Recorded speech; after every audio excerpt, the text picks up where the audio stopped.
Georgie's gorgeous gift so fine. Every piece uniquely. Ever wondered how to magnify things in resin? Well, this is a video to show you how. So let's get to it. So in today's video, we're going to be popping this spider tattoo into this globe so that the effect it gives is to magnify it. So I've put about 50 mils of resin in the bottom of this and let it cure. You only need a little bit, just enough so that we can pop this tattoo onto.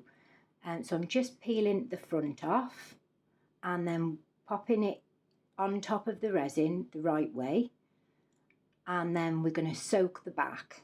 Now these are temporary tattoos off Amazon, and there are hundreds and hundreds of variations, but the links for these ones are below. So I'm just popping it into the mould, being careful not to separate the resin from the mould because we don't want to split the seal. So I'm just getting a damp baby wipe here, and I'm just really soaking the tattoo, all the back, making sure that every bit of it is soaked, because we don't want any gaps or spaces in the tattoo. It is a lot easier when it's in a straight mould or one with an open top. So here I'm just getting a set of tweezers. Now this did take a while, so I have sped it up for you. Just trying to catch the corner and just to take the top paper off. And there we go, we finally got it. And there's the spider inside the mould. Now this gives a really cool effect. It actually looks like the spider's real. So now for the backing. So I was undecided on whether to do a solid back, a light back. We need it to be relatively light so that we can see the tattoo. Here I am just making sure that it is thoroughly dry, because if you use resin, you'll know that resin does not mix well with water. So you need to really make sure that this is bone dry. Right, so again, to the background. So I used black and white alcohol ink, but I'm not too sure that that was the right combination to use. So I've mixed up my resin. The resin I'm using is Craft Resin's 1:1 ratio. There is a discount code in the description below.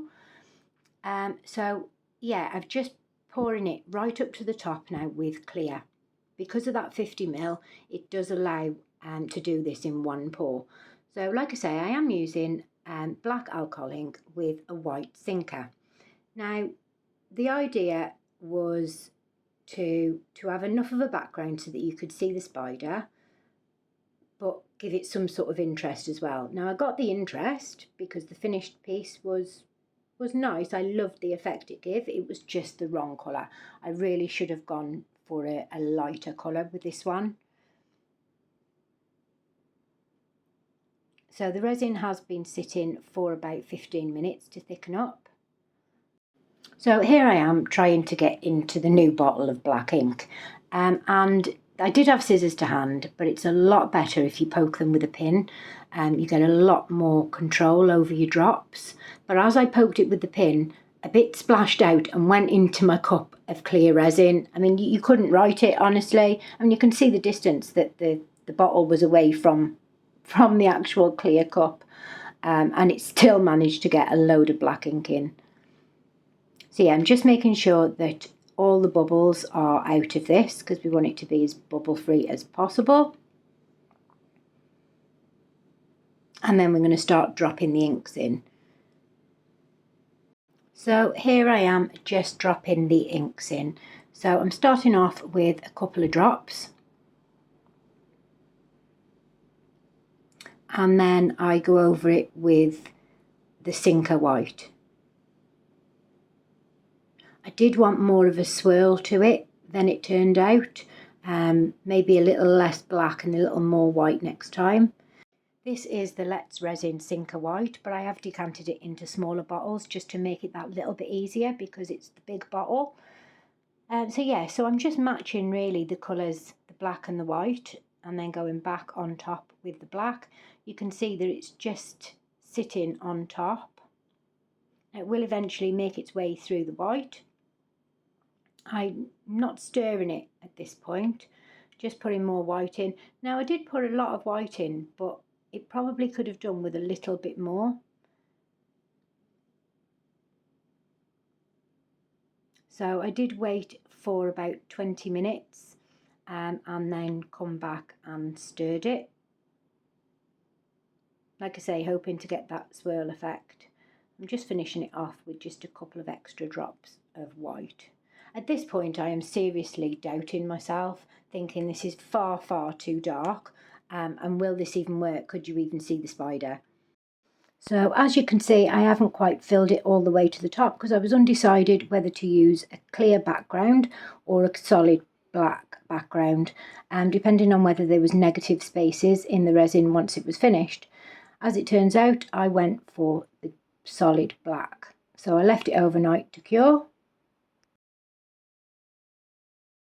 So this is the following day and we are ready for demould. Now I am slightly worried about this one because after I'd done it I thought, what if the black ink has sunk that much that you can't see the spider? So maybe I should have used a lighter colour. I am going to have to use some alcohol on this one. So a little tip for when you're demoulding things that are really difficult. As I've said in previous videos, you just squirt a little bit of alcohol down the sides. It doesn't affect the mould and doesn't affect the piece. Oh, if I can even get down the sides. There we go. So you can see it in there, loosening it all up. I'm just making sure it's all the way round. And then that should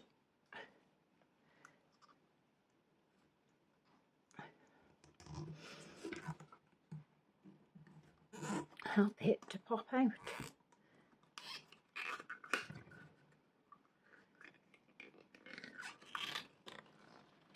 There we go. Oh, you can sort of see him.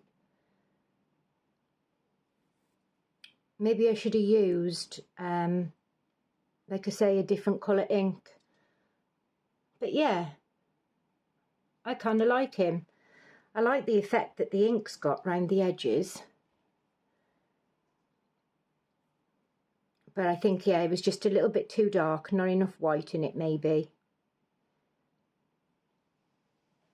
So we'll try this again with a lighter colour. But yeah, I definitely like this effect.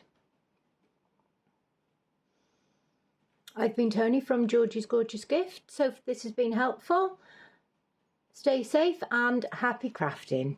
Bye for now. A spider's mark etched with care. In black and white it lingers there. Georgie's gorgeous gifts take flight, born of dreams in the stars.